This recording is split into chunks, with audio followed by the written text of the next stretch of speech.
Hello, everybody. This is Mahadeva, the Thunder Wizard. I am not at this moment channeling Mahadeva, the Ascended Master. Okay, this is just me, Mahadeva, the human being, teacher. And I wanted to clarify some things about my understanding, experience, and interpretation of channeling. So, this is in direct response to a comment left on the channel, which, by the way, I really enjoy. Please continue to leave your comments and your questions. Questions for me personally, questions for Mahadeva, the Ascended Master that I channel, and Ophiuchus, the Thunder Lizard, who is a Naga commander who rules over the reptilian elite of this planet. You can ask any one of us questions. The way to do that is to leave the questions in any of the YouTube comment sections, and you can address it to whomever. Address it to me, or to Mahadeva, the Ascended Master, or to Ophiuchus, the Thunder Lizard, and whatever questions, we will respond. Right now, as I said, I am not channeling. I am just being me. But I want to respond to this very interesting comment because I think it represents a lot of, it's just a worthwhile conversation. All right, so this person says in response to my, my video, I channel Reptilian Overlord. I guess it's a woman. She says, very unconvincing, quote, channeling, unquote. Then somebody responds, and this person says, I'm not sure there was any effort made to convince you or I of anything. His perspective on reptilians and human beings is fascinating. Few talk openly about the ability to change our DNA in real time. I'm sorry you weren't able to enjoy some of the thoughts shared here. To which she responds, she says, whether any effort was made or not, it was the title of the video. The content of the supposed channeling is itself its own thing and had some interesting points.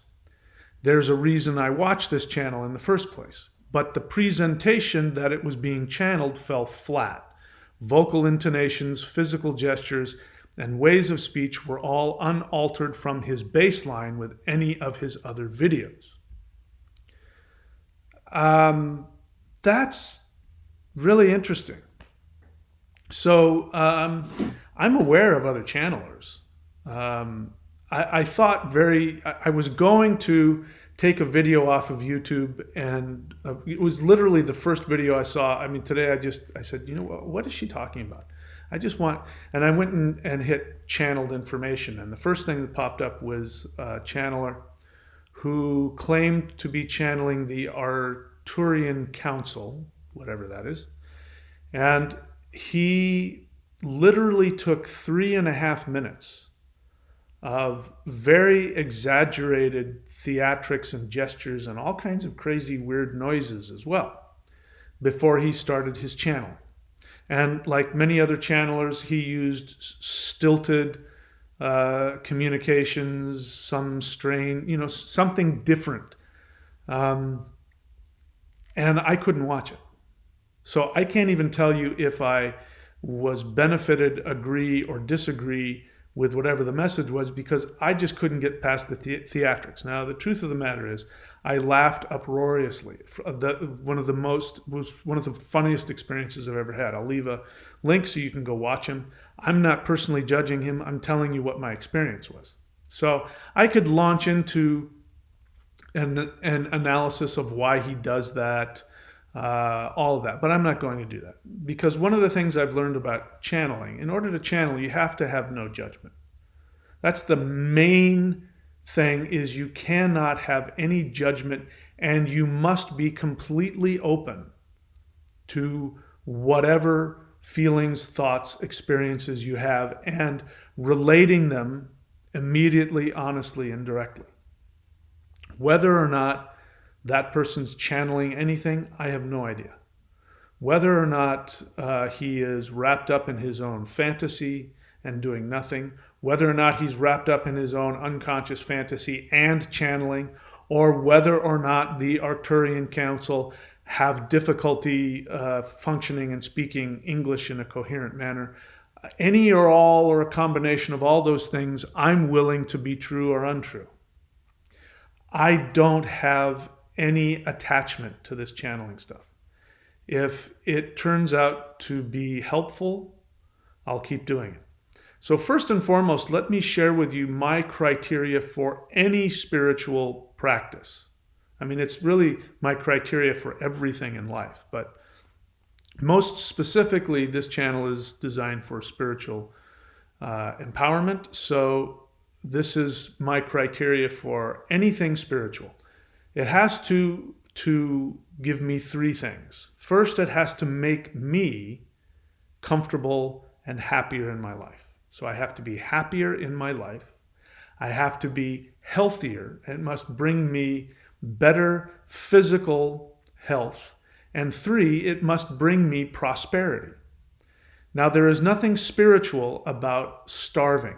There's nothing spiritual about not having food, about not having shelter, about not having the resources necessary to give you a comfortable human life. Whatever that is for you is fine. If living in a tent, or if you're a monk and you live in the forest with nothing but a loincloth, and that does it for you, then you have everything you want. If you need a big house on a lake, I'm currently living in a nice house. You probably can't see it. On a lake there. Whatever it takes for you to be comfortable and happy in life, that's what's important. So for me to channel, number one, those three things have to be, those three criteria have to be met. And as it happens, they are. I believe that, first off, I believe in the deity known as Mahadeva. Whatever you want to describe that being, whatever you believe it is, I don't care. I don't even care what I think it is. So I don't have a need to classify it or know what Mahadeva is, the essence of Mahadeva. As you know, I chose that name a couple of years ago, 2.5 years ago, something like that. And I did that because I had been struggling with that. That was a name that was given to me in a dream, I think probably around 2008, I'm going to guess. And somebody that I knew, I was in a theater company, and the director was, she had done her stint as a psychic or a reader, I don't know. And she came to me one day, very just sort of off the cuff, and she said, "Your guides are going to talk to you tonight when you go to sleep." And I went, okay. And I thought to myself, whatever. Because it was just, I already knew that about her. She was just this new age whack job. I loved her anyway. She was a great friend, a great director, and I loved working with her, and she was a great person. So, I don't care what people do as long as they're nice to me.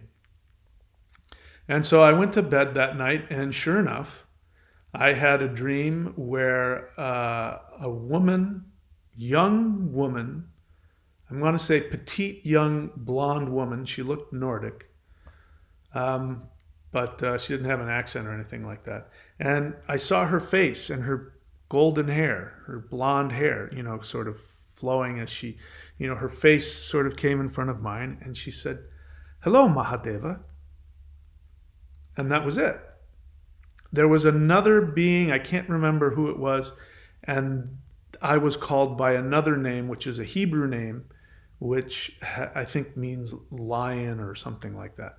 Now, I don't have a strong connection to that, and that's why I've forgotten about it. So those are two names that I've had in previous lives.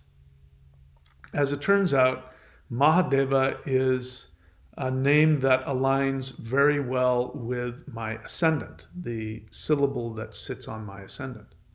So by taking the name Mahadeva and having people call me Mahadeva, it empowers me physically And it helps me to tap into my ascendant, which is connected to the ancestors. My ascendant is Magha, which is ruled over by the Pitris, or the ancestors. This is why I am so into shamanism and so into, in my books, I say, this is a practice that's been done continuously, you know, um, et cetera, et cetera. It's because I I actually live. My essence of who I am is with the ancestors. That's where I'm coming from. And if I don't operate from that, it's bad for me physically, it's bad for me mentally, emotionally, and spiritually. So I've channeled Mahadeva a couple of times, and it's been my attachment to your opinion of me that has stopped me.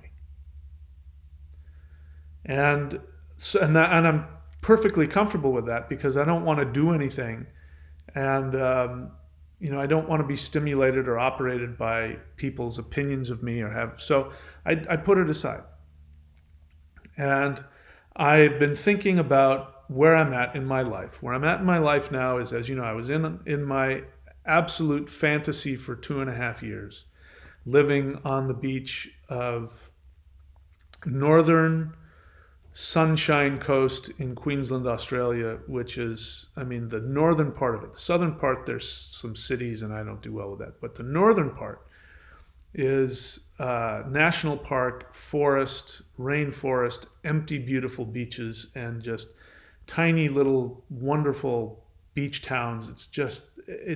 I mean, there's really no place else on the world I'd rather be.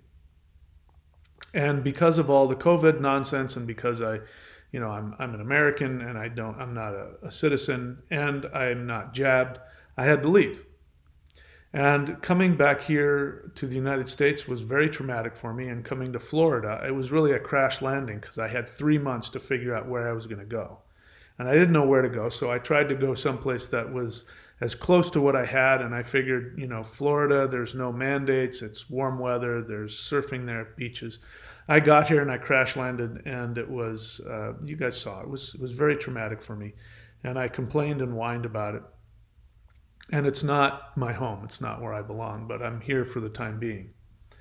But in this state where I'm at, I'm also coming into, I'm 58 years old, even though my body hasn't figured that out yet.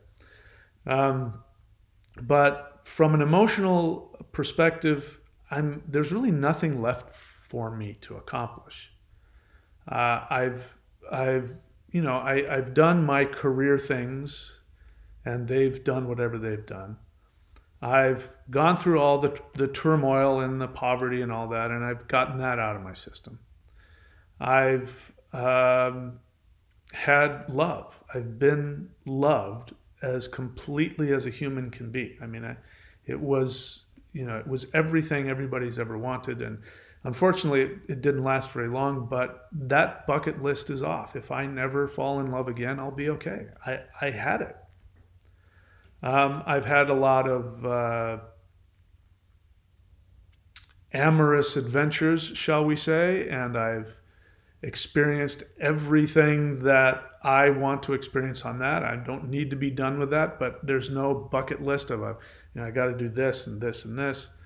So all of the things that I've done, are over. There's nothing left for me to do. I still want to surf some more. I want to see what my physical genetic potential is athletically. But outside of that, there's really nothing that I need out of this life. And so I decided, as I was sitting here just a few days ago on this very couch, I decided, to allow myself to just go ahead and die even more to my attachments to this avatar that I'm living, Michael William Denny.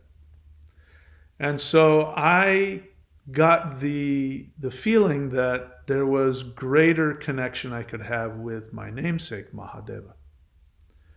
And so I simply said, I surrender to your energy. I invite you into me and into my life.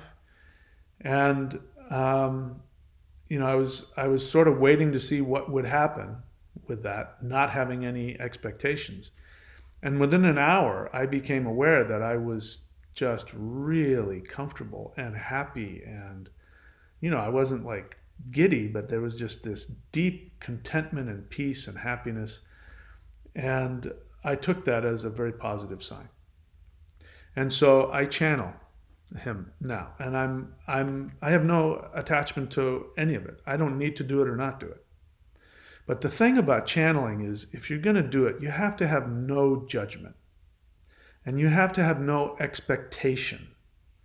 So this person's comment here is filled with judgment and expectation about what channeling means, and a lot of assumptions.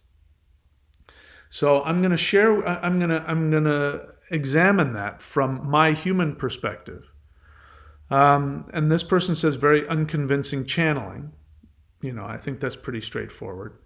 And then after somebody says, I'm not sure there was any effort to convince you, he said some really interesting things.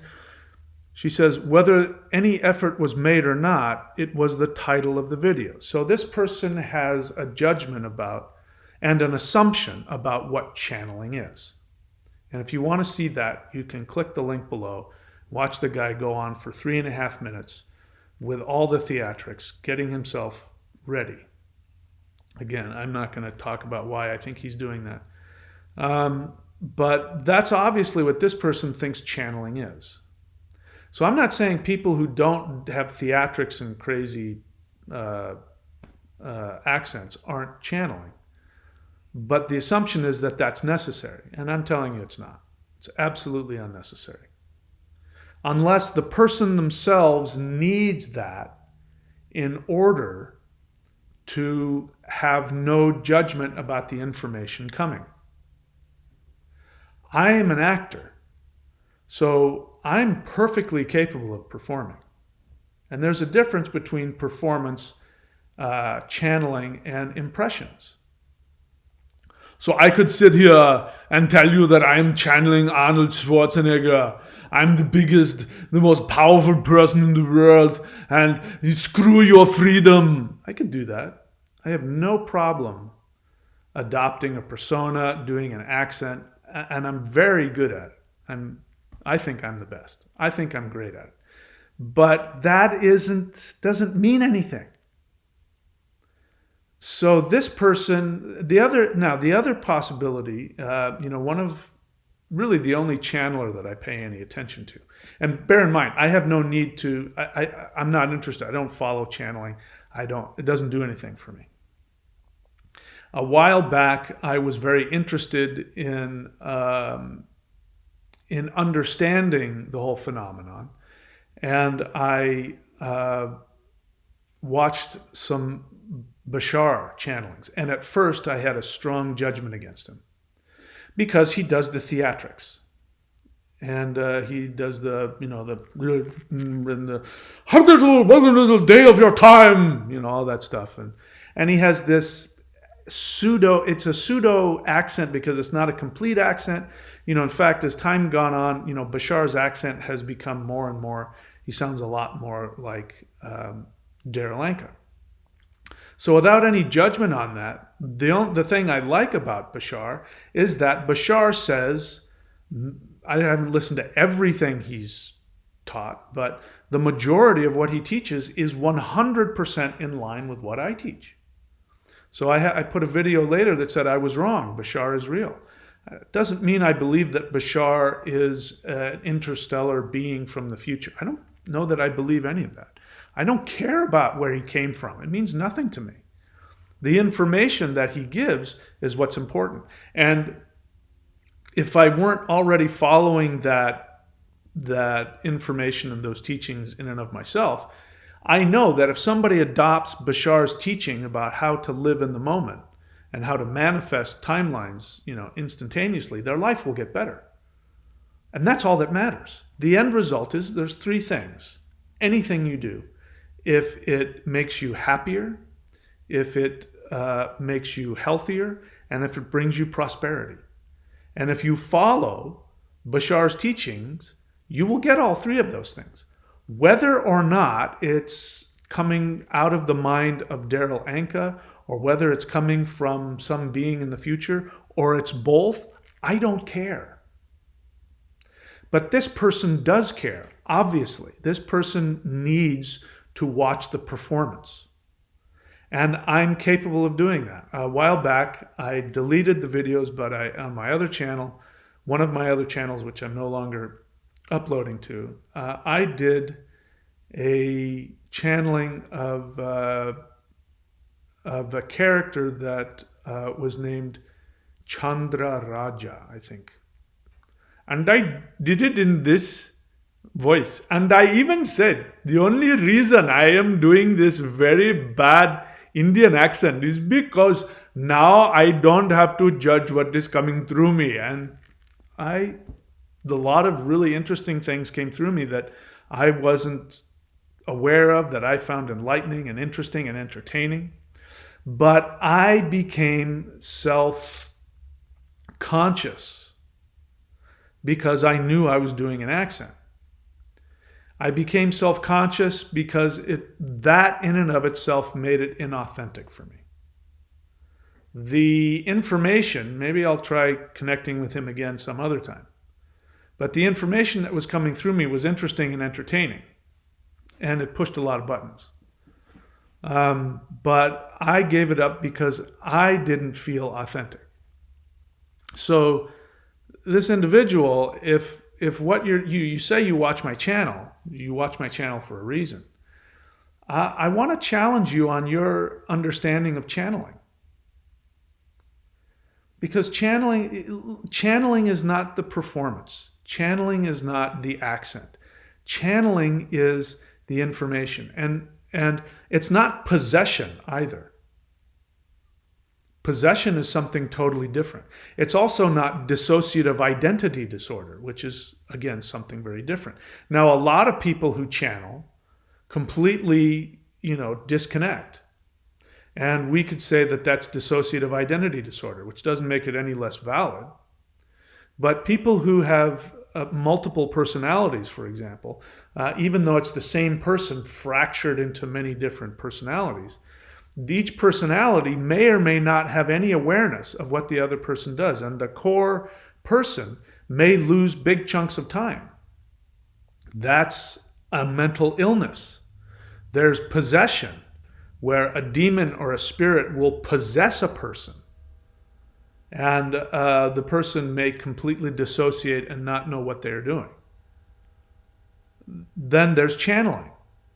You seem to have made the judgment that channeling involves strange physical behaviors and strange intonations and all that kind of stuff. For me to listen to Bashar, I have to get past all of that. Because the other thing I was going to say is that perhaps people need that. Maybe you need that. Maybe you need the performance, the strange gestures and the strange speech in order to put you in a state of belief. And maybe you need that theatrics in order to hear the information. I can't. It distracts me. I'm a performer. I can tell when somebody's performing. The question to me isn't whether or not they're performing. I know that they are. The question is whether or not that performance is necessary for the audience to believe and hear the message, number one, and or is it necessary for the channeler to distract themselves from their own self-judgment and turn the filter off so that they can channel the information correctly. And channeling doesn't mean it's coming from anywhere. You can channel anything. You can channel your own unconscious. You can channel a spirit. You can channel a deity. You can channel your deepest awarenesses that you aren't able or comfortable listening to. Whatever name you give to it is irrelevant. The only thing that matters is the information. So like the person said here when she said very unconvincing channeling, the person said, I'm not sure there was any effort to convince you or I of anything. That's true. That would distract me. If I created a character or allowed a character to come through, which is what it is, it's a character. Bashar channels another entity which is supposed to be a 700-year-old hybrid, alien-human hybrid, and there's pictures of her, drawings of her, and she looks kind of like an elf.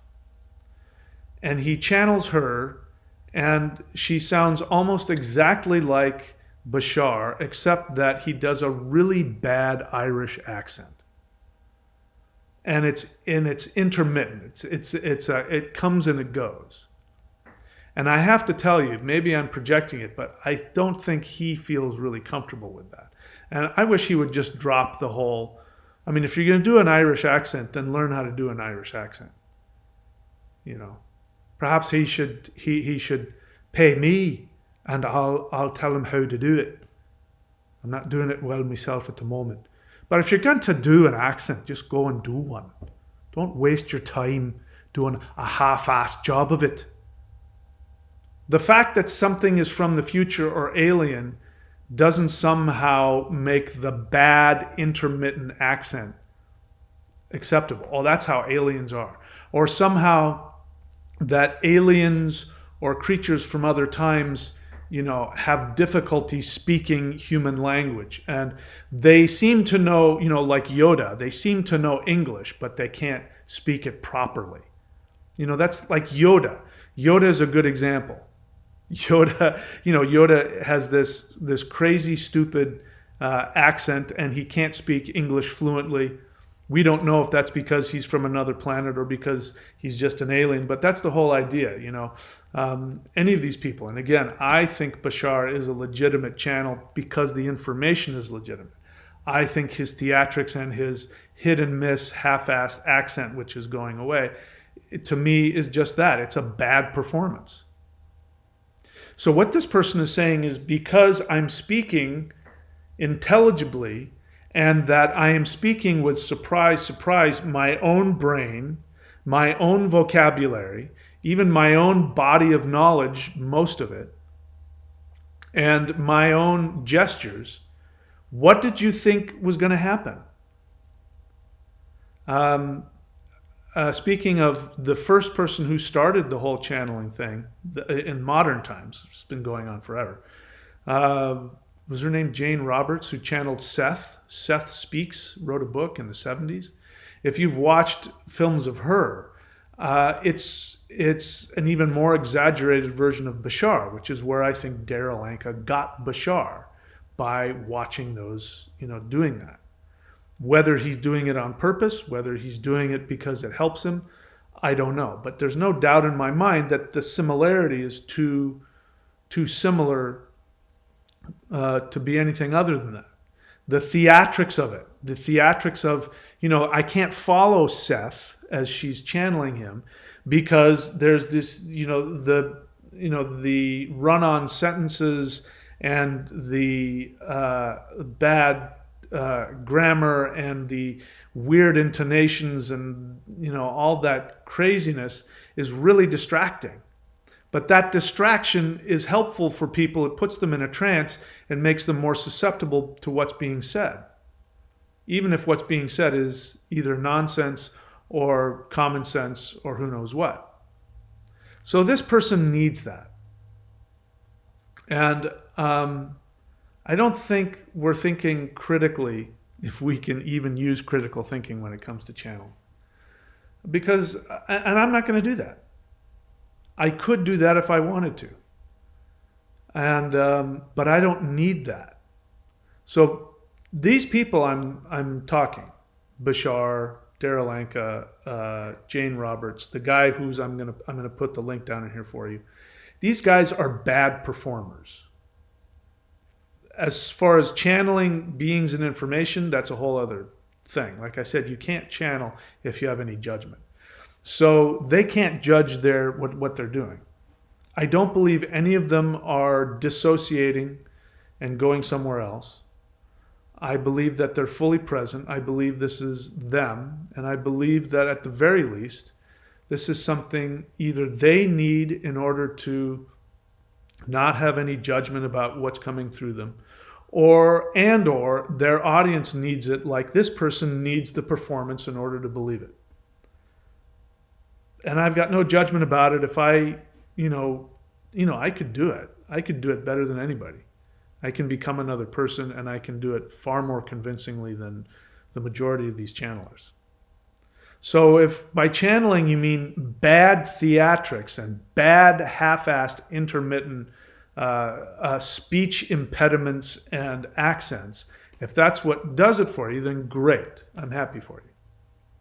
But the fact of the matter is that anybody who channels, if they're channeling, it's coming through their brain, it's coming through their intellect, it's coming through their mind, it's coming through their experiences, their emotions, and their physical speech. And like I said, if I wanted to be good at channeling, if I were to create channeling in order to make as much money as possible, I wouldn't let anybody know that I was an actor. And I would pick an accent. And, I pick any accent that you want. I find it interesting that aliens need to have strange accents. Because, they have, to give an alien some kind of Eastern European accent, for Eastern Europeans, that's how they speak. It's not strange for them. For somebody from England or the United States, an Eastern European accent, even if it's a bad one, is strange and, ooh, that's different. Well, it's not different for people who have that accent. So just because I'm speaking in your accent doesn't mean that what I'm saying isn't coming from what you might consider to be a legitimate source. So I take that, and I don't take any, I know this, like I said, I don't have any attachment to this whole thing whatsoever. It makes me happier when I tap into Mahadeva and speak from him. That happiness makes me healthier, and we'll see if it brings me more prosperity, because if it brings more popularity to the channel and also gives me the ability to be helpful to others, as it seems to be, then I'll keep doing it. If not, I'll stop. All right, so that's it. Those are my thoughts on channeling. More stuff coming. I'll see you guys soon. Take care.